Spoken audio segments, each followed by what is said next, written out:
marka maxaabiista ay hadda la dagaalamayeen ee la soo qabtay ayay haddana xoolo u ururiyeen oo waxay idhahdeen hala soo daayo. ilaahay baa qisadaa ka warramaya wuxuu leeyahay afatu'minuuna bibacdi alkitaabi wa takfuruuna bibacd. waa kitaabka badhna miyaa rumaynaysaa badhna waa daydaysaa. oo kitaabkii badhka rumaynaya dee markii hore waxaa la yidhi naftiinana ha dilina guryahana ha iska saarina, waa laga mamnuucay. labadiiba way sameeyeen, waxna way dileen waana bixiyeen. laakiin maxaabiista ha la furtana waxay leeyihin diintay ka mid tahay, ta kalena waa kama mid ah.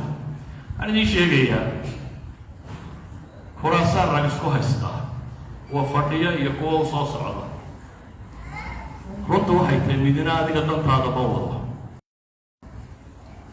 askariga wax dilaya wuu qalday, aakhirana isaga la weydiinaya qofku dilay soo dirayna dembigiisuu leeyahay. waa isku mid halkaas soo orday inaad xabad ku dhufata iyo midaa ismaagtay inaad xabad ku dhufta. kan qaatil baa u taqaaniy qof halkaa iska maraya xabadda ku dhuftay, halkaa maraya ka ku dhuftayna waa qaatil. waa isku mid, waa dil dhiig bini aadam oo la shubayo. kan u dhimanaya waxaanu garanayn in loo dilayaana waa doqon kale, waxaanu garanayn inuu dhimanaya. ka wax dilaya iyo ka la dilaya midna kursiga ma fuulayo, midna wax heli maayo.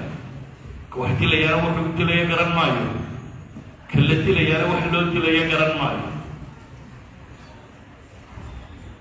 kuwa isdilaya iyaga toobadooda waxa weeyaan oo ay yaqaaneen hadhow bay heshiinayaan. arkii waa laga heshiiyaa la leeyahy, waa laga heshiiyey toobad ma noqoto. siyaasadii baa lagu heshiiyo waa kaa soo dabeetana naartaada isa saaro waa la gartay oo ma toobad bay u noqonaysaa. adiga ma toobad bay kuu tahay markaad dhimatay? seka wax dilaye dadka laaya ma toobad bay u tahay hadday iyagu heshiiyaan? idan halku waxaad u dhimanaysaana ma jirto, waxaad wuxu dilaysaana ma jirto. iyagana toobad u noqon mayso hadhow waanu heshiinay. idan waxaan idin odhan lahaa haddaa askartii ku jirtaanna war dadka hadlaynina, haddaa shacabka tihiinna war baa laydinku dilaya ha tegina. aakhiro iyo adduuntoona taa ku faa'idi maysaan. wasalaamu calaykum.